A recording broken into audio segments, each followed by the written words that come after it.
My name is Layla Hawkins. I was 33 years old, and that Christmas in 1984 was a day I would never forget. The blinking lights from the Christmas tree shimmered against the worn-out walls of my parents' living room in suburban Cedar Falls, Iowa. The scent of cinnamon and baked goods lingered in the air, but all the warmth a holiday night was supposed to bring was suffocated by the people who were supposed to love me the most.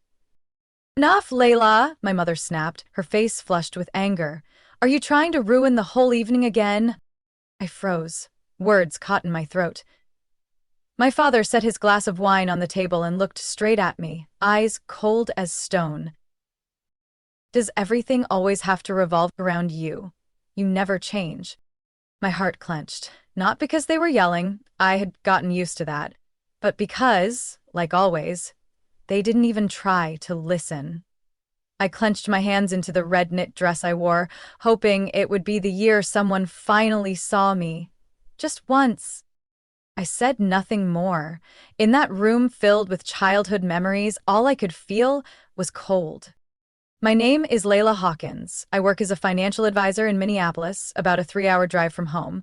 Every year, I still returned for the holidays, even if just for a few days, to keep some final thread of connection with the place I once called family. Dean's my older brother, still lived at home, managing the old family farm that had been passed down through 3 generations. He was the devoted son, the pride of the family, the one they always trusted, even when he did little more than complain and soak up credit. I knew I'd never be welcomed like he was, but I didn't think it would come to this. For the past 6 months, I had quietly been sending money through the local bank to help pay down the farm's debt. Dean was the one who told me to keep it between us, that Mom and Dad would feel ashamed if their youngest daughter was the one bailing things out. Foolishly, I believed he meant well. But tonight, as Mom sat proudly recounting Dean's sacrifices to keep the farm afloat in front of the whole family, I couldn't take it any longer. I'm not trying to make a scene, I said softly but clearly, but the money that covered the fertilizer, the repairs on the tractor, that came from me. The room froze. Then my father laughed, dry and bitter. What are you even talking about, Layla? Dean's been working day in and day out, and you just live in some far-off city and show up to stir trouble. I'm not stirring trouble, I said, my voice starting to shake. I'm just telling the truth. My mother crossed her arms, eyes narrowing with judgment. You always have a way of making everything complicated, Layla. Not tonight. This is Christmas. Don't make everyone uncomfortable. I turned to Dean, who was sitting just a few feet away, casually sipping eggnog with the calm of someone watching a play whose ending he already knew. How long are you going to stay silent, Dean? I asked, bitterly. You know exactly where that money came from. He shrugged, his lips curving into a smile. I don't know what you're talking about, Layla. Maybe you're confused. I froze. That last sliver of hope that he might at least look guilty was crushed. Everyone in the room, from my parents to my aunt, stared at me like I had completely lost touch with reality. I felt like the room was closing in and no one intended to pull me out. I don't even remember how I left the table. All I know is, when Dean let out a quiet laugh behind me, I had to bite my lip hard to stop the tears from falling in the middle of a crowded holiday living room. I went upstairs to my old room, everything still dusty like forgotten memories. I closed the door, braced myself on my childhood desk, and tried to breathe. My heart pounded, not because I was surprised, but because, deep down, I had hoped that just this once, they'd actually listen. But no. Dean never had to explain anything, not to our parents, never. All he had to do was stay here, play the dutiful son, and he became the model child. Meanwhile, I was the only one earning a steady income, sending money every month for half a year, and somehow I was the one called a troublemaker. I opened my laptop and logged into my personal bank account, the one that held the history of every transfer I had made from Minneapolis to the Cedar Falls branch of Midwest First Bank into the account labeled Hawkins Family Farm. 6 transactions. 1 each month, all under my name, clear as the daylight reflecting off the snowy fields outside. I had once believed that silence was a way to preserve my parents' pride. that Dean wouldn't take advantage of my trust.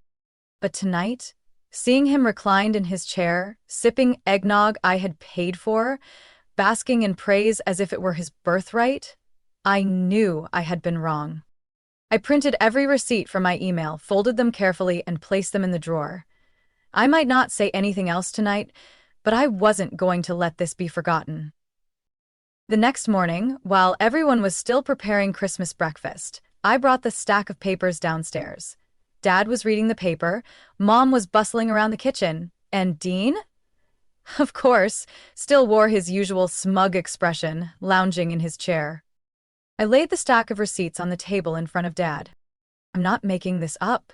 These are the wire transfers I made every month since June. The bank can verify them any time. Dad raised an eyebrow, glanced over a few pages, then scoffed. Layla, you know money gets confusing sometimes. Everyone here knows Dean's done a lot for this place. I tightened my voice. I'm not saying he hasn't worked, but this money, this help, came from me. He asked me not to tell you, said it would hurt your pride, and now he sits here, taking all the credit like he made every sacrifice. Dean shrugged, speaking as casually as if commenting on the weather. Maybe you misunderstood something, Layla. You know how banks can mix things up. I turned and looked him dead in the eyes with a bitter laugh. Right. The bank must have mixed up my name, and the branch it was sent from too, huh? No one said a word. Just the soft crackling from the kitchen and the sound of my own breath in a house that suddenly felt colder than snow. My mother stepped closer, lifting the stack of papers like they were some junk mail. Why are you doing this, Layla? You always want to be recognized, but why do you have to go about it like this? Last night was Christmas Eve. Now it's Christmas morning. How many more times do we have to deal with this? I froze. So, I'm the one ruining the holiday? Mom didn't answer. She just looked at me like it was obvious. Dad sighed and said the line I'd heard all my life. There's no need to argue anymore. Everything's fine now, Layla. If you really helped, then thanks. But can you just let it go? Don't blow this out of proportion.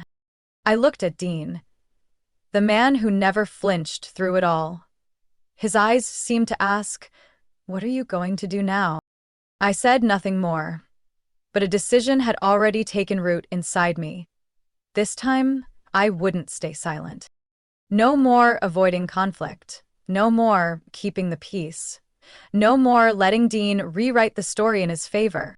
I would go back to Minneapolis, get official copies from the bank, and this time, there'd be no denying it. And if they still chose not to believe me, at the very least, I would know this family never truly saw me, not until they had lost everything. Dean crossed his arms over his chest, leaning back in his chair like nothing serious was happening. He looked at me with an expression that was part pity, part mockery, then shrugged as if all the evidence I'd just laid out were nothing more than useless pieces of paper. Layla, you're blowing this way out of proportion, he said, his voice slow and deliberate.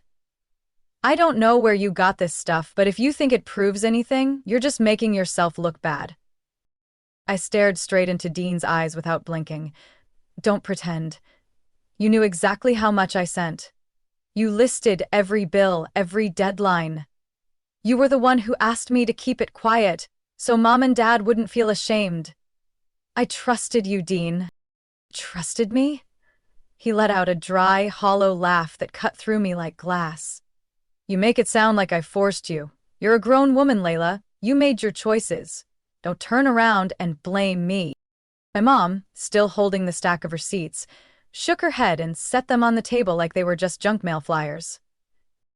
Layla, she said, her voice no longer angry but heavy with disappointment. Do you realize how you're coming across right now? Starting a scene, raising your voice, tossing around these papers like we're enemies. I clenched my jaw. Mom, I'm not causing a scene. I'm demanding the truth. I can't keep letting Dean take credit for what I've done, like it's nothing. My father lowered his newspaper, his face tightening. Credit for what? Dean's the one who's here every day, out there in the heat and cold. You're in Minneapolis, sending a few $100 and coming back acting like you've saved the world? I stood frozen. I didn't need their thanks. But the way they dismissed everything I'd done and rushed to defend Dean without question made it hard to even breathe. "It wasn't a few hundred," I said quietly, my voice shaky but firm. "I sent $1,500 every month, for 6 straight months. Mom, you know the farm needed money for fertilizer, for tractor repairs. Dean told me the exact amounts. He even sent pictures of the invoices." Dean raised an eyebrow, his surprise so fake it was insulting. "You sure you're not confusing me with someone else? I don't recall sending anything." I glared at him. "You video called me in August. You had the debt ledger in your hand. You said we needed to pay before the 15th. You were wearing Dad's old shirt, standing in front of the old green tractor. I remember every detail, Dean. Don't act like I imagined it." My mom stepped in, her voice weary. "That's enough, Layla. Don't drag everyone into this. You've always wanted attention, but the way you go about it is just disappointing." I took a step back. "So, all of this is because I want attention?" She didn't respond. My father turned back to his paper, flipping a page like the conversation had ended. Dean sighed, stood up, and stuffed his hands in his pockets. "Layla, you're tired. Go get some rest. If keeping those papers makes you feel better, go ahead. But we have real work to do around here." It felt like someone had just punched me in the chest. I expected them to deny it, but I didn't expect them to throw away the truth just to protect Dean. I looked at Mom. "If I'm the one sending the money, and Dean hasn't sent a cent, then why do you still believe him?" Mom said nothing. Her face went stiff, eyes darting away from mine. My father finally spoke, not loudly, but each word cut through the cold air like a knife. "Because he's the one here, and you're just an outsider." I stood there, gutted, not by a cruel insult, but by a truth I'd always feared. I never really belonged here. I turned and walked away. Not because I was weak, but because if I stayed 1 second longer, I'd cry. Not from sadness, but from fury. Dean could keep playing the hero of the farm. As for me, I would leave, carrying with me something he would never have: the truth. I left the farm the next morning, before the sun had broken past the pine trees behind the house. The sky over Cedar Falls was heavy and gray, like the weight in my chest. Mom didn't come out. Dad stayed in his usual armchair. Only Dean stood on the porch, arms crossed, smirking as if to say, "Here she goes again." I drove straight back to Minneapolis, the 3-hour trip feeling longer than ever. The car radio played cheerful Christmas songs, but they couldn't quiet the storm inside me. I had hoped they'd see the truth, just once. But all I got in return was denial, accusations that I just wanted attention. No, I didn't want attention. I wanted justice. When I arrived, I didn't go home. I went straight to the bank, the Midwest First branch on Lyndale Avenue. The freezing wind cut through my coat, each step feeling like it scraped across my skin. But I didn't stop. Not today. I pushed through the glass doors. The lobby was quiet, still decorated with red and white ribbons from Christmas Eve. A senior banker approached the counter with a professional smile. "Good afternoon, miss. How can I help you today?" I took a deep breath. "I need copies of all transactions I made to the Hawkins family farm account, starting from June 10th. The man nodded, a bit surprised by my directness. He led me to a private desk. After verifying my identity and account, he disappeared into the back and returned with a thick file. Inside were the receipts, each wire transfer, time-stamped with branch and signature. "It's all here, Miss Layla," he said gently. "I'll print out the official copies with our seal." I thanked him, though I didn't smile. I carefully stacked each page in a binder, then slid them into a black document case. Those papers weren't just money anymore. They were the truth, printed in black and white.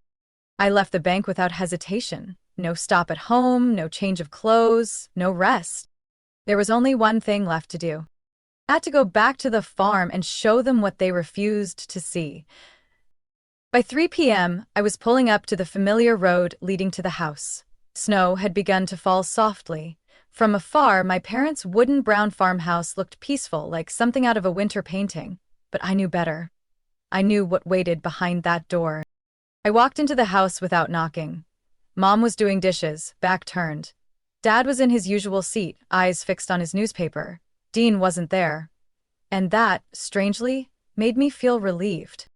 No one said a word as I entered. I placed the document case on the table, directly in front of my father. "I didn't come here to argue," I said, voice low but firm. "I came to show you proof. These are all the wire transfers I sent, month after month, for 6 months. All mine." Dad looked up, squinting at the thick file. Mom turned, dish towel still in hand. I could see hesitation on her face for the first time. I opened the folder, laying out the first 3 sheets, each one stamped in red, bearing my name and a clear note. "For Hawkins Family Farm." All from the Minneapolis branch. Silence. Dad flipped through the first page, then the second. His face started to shift, no longer indifferent, but tense, maybe even shaken. Mom picked up one page, reading slowly, like each number had to be swallowed. "You can call the bank and confirm right now," I said calmly. "They even have recorded voice logs of each transfer if you need it." Mom lowered the paper, looked at me and said quietly, "Dean told us he never got anything from you." I looked at her, no longer with anger in my eyes, just exhaustion. "So, who do you want to believe now, Mom?" My father said nothing. He only lowered his head, eyes fixed on the table. His silence was the answer. For the first time in my life, I saw that they could no longer deny it. I had thought that maybe, just maybe, some part of them would be moved by the truth laid out so clearly. I had hoped that after all those years of feeling like an outsider, my parents would finally open their eyes. But no. My father pushed the stack of papers aside, like it was nothing more than a pile of junk mail. He leaned back in his chair, crossed his arms, and spoke with a lowered, flat voice. "Layla, I don't know where you got these papers, but Dean never mentioned anything about this. And if it were true, why didn't you say something from the beginning?"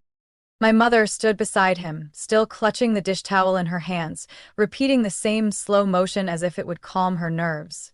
She didn't look at me. "Maybe someone sent it by mistake? Or maybe you misunderstood something?" she said softly, her tone laced with worry, though clearly not directed at me. I froze. "Are you saying I made this up?" I asked, barely recognizing my own voice. "I printed the original copies with the bank's seal. I drove 3 hours through snow to hand them to you myself. And you still believe Dean over me?" She stayed silent. My father slowly stood up, both hands pressed on the table, his gaze fixed directly on me, not angry, but dry and chilling. "Layla, sometimes you need to learn when to stop. This family doesn't need more drama. We're tired. Things can be handled differently, but you always push things to the edge." I let out a laugh. Bitter, sharp, almost choking. Because I spoke the truth? Because I wouldn't stay quiet while someone else took credit for everything I did? Dean walked in at that moment. He paused for a few seconds at the doorway, glanced at the stack of papers on the table, then looked at me, completely unfazed. "Oh, you're back?" he said with a smirk. "Let me guess. You came for another performance." "Shut up," I snapped, my voice ice cold. "You know exactly what I'm talking about. You knew every dollar I sent. You described every bill. And you pretended it never happened, so you could sit back and soak up the praise while I was labeled the troublemaker. Aren't you ashamed?" Dean stepped closer, arms folded, still wearing that smug half-smile. "So what are you gonna do, sue the whole family?" I looked at my parents, the ones who had chosen silence, even when everything was painfully clear. Not a word, not a flicker of outrage. My heart felt like it was weighted down with stone. I clutched my document case tighter and said slowly but firmly, "Fine, I get it. I won't send another cent to this farm. From now on, you're on your own." My mom turned sharply. "Layla, are you threatening us?" No, Mom, I replied. I'm just done playing the emotional ATM. It's time for Dean to actually live up to this hero role everyone believes in. Dean scoffed. Good, no one needs your money. Perfect, I nodded. Because I don't need anyone in this family anymore either. I walked to the door. Dad said nothing, Mom stayed silent. Dean shrugged like he'd just won a pointless contest. Snow was falling white on the porch. I turned around one last time, staring straight at them. I tried for so many years, but maybe my biggest mistake was believing that one day you would actually see me. And then I left. The first thing I felt when I closed the car door was cold. But after that, relief. I drove away from Hawkins Farm, the place I grew up but never truly belonged. The fields behind the house stretched all the way to the horizon, blanketed in snow, beautiful but biting. I didn't look back. I didn't need to anymore. As soon as I got back to my apartment in Minneapolis, I called the bank. My voice was steady, without the slightest hesitation. I want to cancel all future transfers to the account under Hawkins Family Farm. Permanently, the representative confirmed. I hung up, and for the first time in years, I felt 6 months passed after I left Cedar Falls. Not a single message, not a single phone call from my parents or Dean.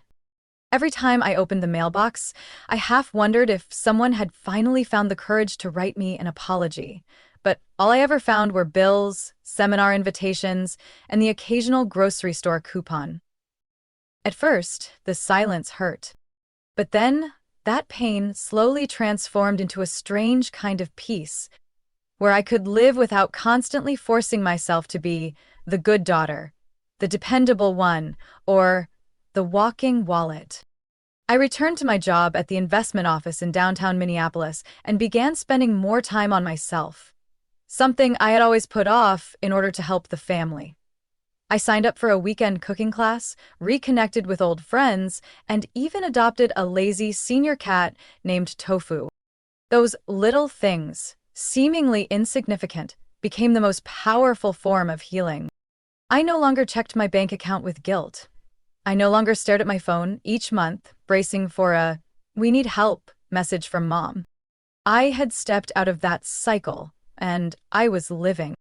Then, one June afternoon, as I came home from work, high heels still dusty from the city pavement, my phone buzzed in my purse. An unknown number lit up the screen. I nearly didn't answer until a gut feeling told me something was different. "Layla?" A woman's voice spoke hesitantly. I recognized it instantly. My mom. "This is me," I answered, keeping my tone calm. There was a pause.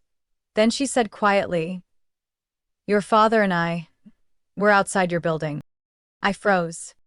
I ran downstairs, opened the door, and just as she said, they were there. My father, once strong and stern, now looked like someone who had weathered the harshest winter of his life. His hair was grayer, his back slightly hunched. My mother clutched her old leather handbag, her eyes avoiding mine. "Can we come in?" my father asked, his voice quieter than the breeze in the hallway. I nodded silently, stepping aside. In my small apartment, they sat across from me on the sofa. My father didn't scan the room like he usually did. My mother gripped the strap of her bag, and I just waited. No words, no assumptions. Finally, my father spoke. "Layla, we owe you an apology. A real one." I didn't move. He continued, each sentence heavy like stone. "After you stopped sending money, everything began to fall apart. Seed orders were delayed, the tractor broke down and no one could fix it. We had to leave a few fields empty because we couldn't afford to hire help. Dean said he could handle it," my mom added, her voice barely above a whisper. "He said he just needed more time, but then everything kept getting worse." My dad nodded. When we confronted him, he finally admitted it, all of it. I looked at them without saying a word. I wanted them to face what they had tried so hard to deny. "You saved the farm, Layla," my mom whispered, her eyes red. "Without you, it would have gone bankrupt last fall." I exhaled slowly. I said that from the beginning. And we didn't listen. My father lowered his head. We trusted the wrong person and treated you unfairly. There's no excuse. But we had to come here to tell you. You were never the outsider in this family. I stayed still. Sadness, anger, and disappointment rushed in all at once. But I didn't cry. I just asked one question. What about Dean? My mom hesitated. He didn't want to come. He said, if you agreed, he'd come later. I laughed. A cold, steel-edged sound. That's enough. He doesn't get to hide behind you two this time. I stood up, walked to the window, and looked out at the tree-lined summer street. The late afternoon sun cast a soft, golden light through the sheer curtains, warming the scuffed floorboards beneath me. Behind me, my parents sat in silence, as if they'd run out of words. Dean not showing up makes sense, I said without turning around. He's had 6 months to do the right thing. 6 months to apologize. But instead he let you carry the weight for him. My mom spoke, her voice trembling. Layla, we didn't come here for Dean. We came for you. I turned around, and for the first time I looked at them, not with hope or expectation, but with the calm of someone who had already weathered the storm. I've lost trust, I said, softly but firmly, not just because I was called a liar, but because after everything I did, you still looked straight at the truth and chose to ignore it. If you had just said, don't help us anymore, or don't come home, that would have been honest. But instead, you let someone else take the credit and turned around and called me selfish. My dad bowed his head. He placed his hands on his knees and stared at his open palms as if he could see the guilt clinging to every finger. I have nothing left to defend, he said slowly. I was wrong. Wrong for not believing you. Wrong for letting Dean manipulate everything without question, and worst of all, wrong for not seeing you. For all those years. I swallowed hard. I had imagined this conversation 100 times, but hearing those words, coming from the one who had always been silent in the face of my pain, still made my heart ache. My mom stepped closer, her eyes brimming with tears. She didn't sob, but quiet drops fell onto her pale pink blouse. You saved an entire season, Layla, she said, as if forcing the words out. Every dollar you sent. Kept the farm from collapsing. Kept your father from having to sell our land. Kept Dean playing a role he never deserved. I remained quiet. And what did we do? She continued, her voice tightening. We called you a troublemaker, said you were demanding, labeled you the different one. When in truth, you were the one holding this family together.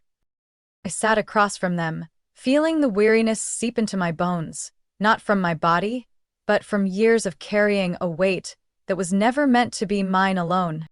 My father looked up, and for once there was no pride in his eyes, just sincerity. We're not asking for your forgiveness now. We know that wouldn't be fair, but we came today to begin, to say you were right and we were wrong. A long silence stretched between us, not suffocating, but light, as if the truth had finally made space in the air. I didn't say I forgave them. I didn't hug them. I didn't promise anything. But I didn't send them away either. I made 3 cups of hot tea and set them on the table, a small gesture, but for me, it was a beginning. My mom reached for her cup, her hands still trembling. My dad gave a small nod, eyes glistening. We sat there, not talking about the past, not yet speaking of the future. Just 3 people, finally facing each other, not through roles or defenses, but with raw truth and the courage to admit wrongs. And maybe that was enough for that day. 3 days after that conversation with my parents, as things inside me began to settle like dust on an old bookshelf, a knock sounded at my door. I walked over, not thinking much, until I saw who was standing there. He wasn't smiling, nor did he wear his usual smugness. He had on a faded denim jacket, hair slightly unkempt, hands shoved deep in his pockets like he was holding on to the last bit of nerve he had. His mud-stained shoes reminded me of the farm, of all those evenings I'd stand on the back porch calling out to him, and he never answered. "Layla," he began, voice rough, "can I come in for a moment?" I didn't reply. I just opened the door wider, then stepped back. Dean walked in, standing in the middle of the living room like a stranger. "Mom and Dad said you didn't want to come," I said, not accusing, just stating. Dean nodded, eyes still on the floor. "At first, yeah. I didn't think you'd want to see me." I crossed my arms. "You were right." A pause. Dean swallowed hard. I could see the turmoil in his expression. Something rare. "Layla," he started, voice thick. "I came to say, I'm sorry." I sat down, quietly waiting. He took a deep breath, then sat across from me, not looking up. "You have every right to hate me, to never forgive me. I took advantage of your silence. I knew you were sending money. I knew it all. But I didn't stop Mom and Dad when they praised me. I didn't correct them. I didn't speak up." His voice dropped. "In fact, I enjoyed it. Being recognized. Dad clapping my shoulder. Mom making breakfast without complaining." I gripped the armrest of the chair gently. Dean looked up, eyes red. "I was jealous of you, of your life in the city, your career. I always felt small. So when you sent the money, I didn't stop it.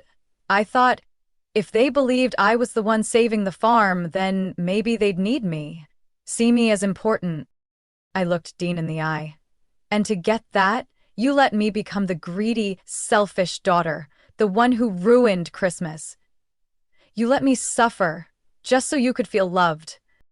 Dean lowered his head, his shoulders trembling. "I know. I thought it would all blow over, that you'd go back to how you always were. But when you left, when the money stopped coming, I realized everything had been because of you, not me." He looked up, his eyes now glassy with tears. "You were the only one keeping the farm from falling apart, and me, I was just someone leeching off your light." I said nothing. My chest tightened, not out of pity, but because I knew what he said was true.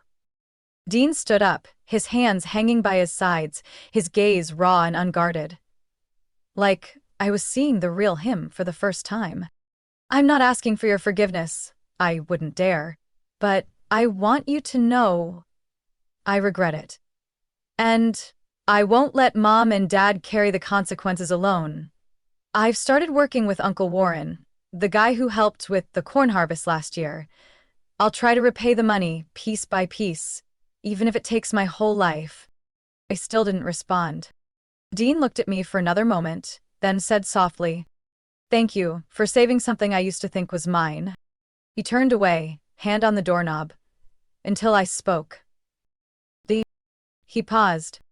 "From now on, you don't need to be seen by stepping on someone else. If you want to start over, start by taking responsibility, not for me, but for yourself." Dean turned back and gave a slow nod. For the first time in years, his face held no pretense. When the door clicked shut behind him, I sat down, quietly. Not because an apology could erase the past, but because it had opened the door to a future, one where I wouldn't have to fight alone. A week after Dean left my apartment, I got a phone call from Mom, something I wouldn't have imagined happening so gently just months ago. "Are you free this weekend?" she asked softly, as if afraid to break the fragile peace we'd only just begun to build. I hesitated, then answered, "I'll think about it." And so, that Saturday afternoon, I drove back to Cedar Falls, not out of obligation, but because I chose to. That feeling of choosing instead of being bound was a freedom I hadn't realized I was missing until I reclaimed it. The farm looked the same, not in the land itself, the rows of soil still stretched under the early summer sun, the tractor still parked near the wooden fence, but in the atmosphere. The heavy tension that once clung to everything was gone. So were the wary glances. Dad met me at the door. He didn't say much, but the light pat on my shoulder meant more than 100 apologies. Dean was working at the livestock barn out back. He saw me from a distance, but didn't approach. He simply raised a hand in greeting, then returned to hammering a wooden brace onto the barn door, quietly making amends with actions.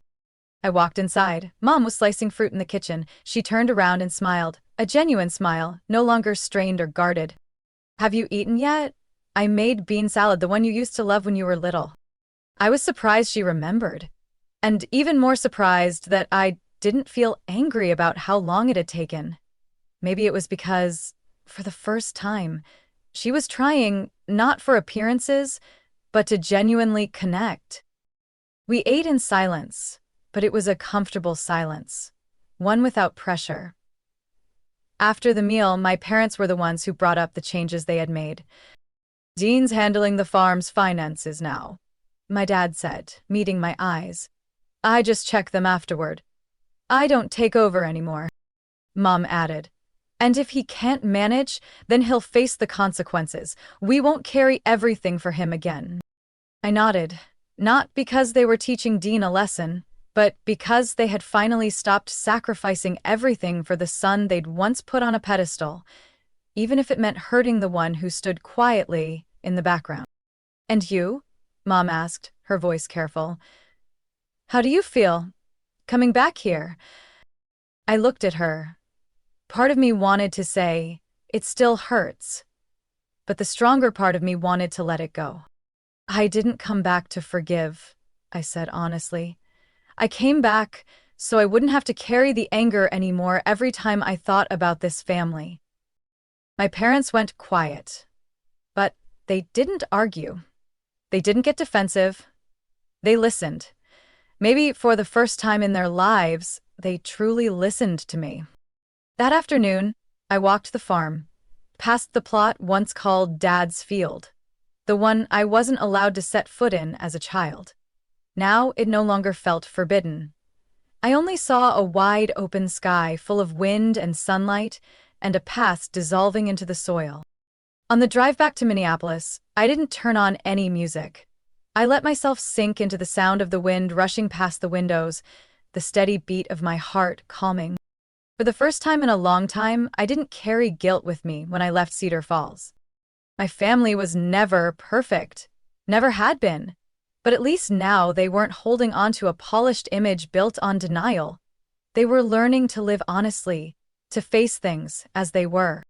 And I, Layla Hawkins, was no longer the invisible one on the sidelines. I was the woman who stepped out of the shadows, reclaimed the truth, and chose to live without needing their approval.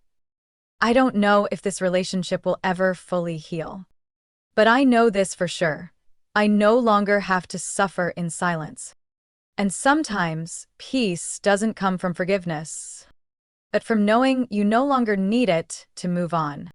Layla's story is a powerful reminder that truth isn't always welcomed, especially within our own families.